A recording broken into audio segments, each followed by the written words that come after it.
Okay, next is the Great Hall of the Bulls in Lasceaux, France. It's also Paleolithic, so the Old Stone Age. The approximate dates on this are 15,000 to 13,000 BCE, so it's a little more exact in terms of the date. So a little bit about just cave paintings in general. What you have to understand is that most of these cave paintings that have been found they are further back in the cave than where people would live, and often many of the places where they're found are almost nearly impossible to get at. Obviously, with our bigger, older, people were smaller then, so they could crawl further. But even when they were smaller, they were very, very difficult to get at. So we have to keep in mind that these were not just, oh, let's just decorate our cave, because that's absolutely not what they were for. They had to have some kind of other purpose. Also, keep in mind the difficulty of being in a cave and painting. It's not like there were electric lights or flashlights. All these things had to be done by really kind of pretty crude lamps, made out of fat or something like that. Still, we're in hunter-gathering communities, and the importance of animals there is pretty obvious. But so even in an existence where you're having to struggle and fight for life every day, there is still this emphasis on creation of art. It's not extraneous. It's not just something that's extra. It's fundamental to human experience and instinct. So that's just a pitch for the arts. Anyway, so what do we see here? So just a few notes about this. So there were natural products. Obviously, you didn't go to Lowe's and get paint. Charcoal, iron ore, ochre, things like that. Sometimes actually the paint would be put into the mouth of the painter, and the painter would then spray the paint out of his or her mouth, because it could be a female, to serve as kind of like a human version of a spray can. So we have lots of different types of animals. We can identify many of them.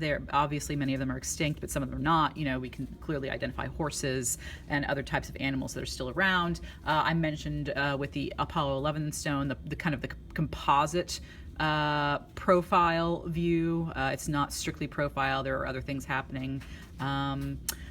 Let's see here. Some of the animals appear pregnant. They all are running in different directions, so there's an indication that they were all created at different times by different artists. There are different styles to some of the horses, but really, or animals. This is pretty skilled work. I couldn't do this. So, so just because the people were our early ancestors doesn't mean they didn't have some talent.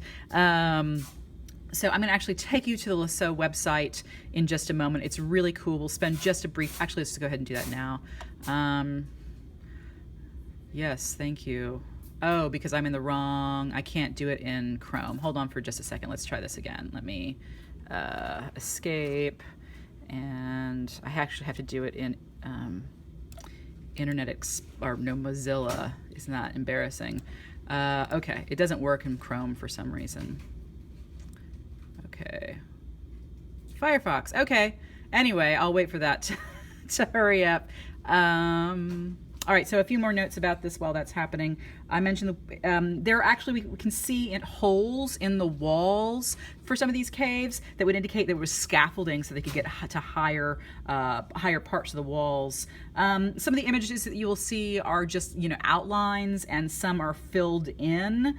I mentioned, the filling in part probably came through, no, I don't want to do that. Here we go. Probably came through, that kind of human spray paint ability. Okay, here we go. Lasceaux website. All right, so let's go here. It's really cool. You can really just spend hours in here.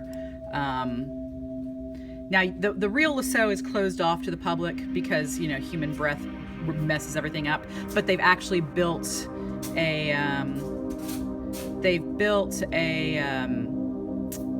let's take a look. Let's look at this. They've built a faux Lasceaux for people to go that really simulates, almost looks exactly like the original. Come on, where's it going? Yeah, so we can see, it's really cool. I really recommend looking at the website. Plus it's got these really crazy sound effects going on as well. So back to the cave.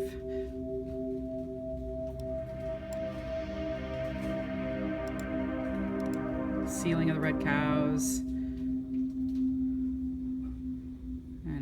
Anyway, I can't spend too much time on this. I gotta move on. But I would really recommend that you take a look yourself. Oh gosh, isn't this great? It's really cool. Anyway, highly recommend you taking a look at the website. Okay, back to the presentation. Okay, moving on. Just a few other images from. Isn't this beautiful? Look at those horses.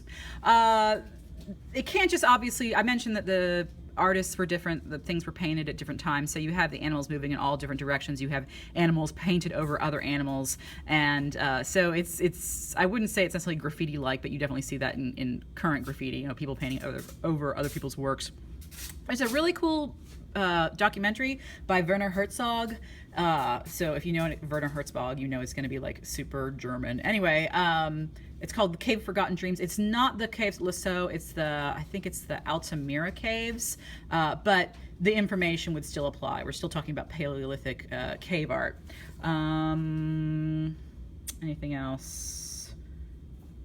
Right. I believe that that is it. Okay. Moving on to the next one.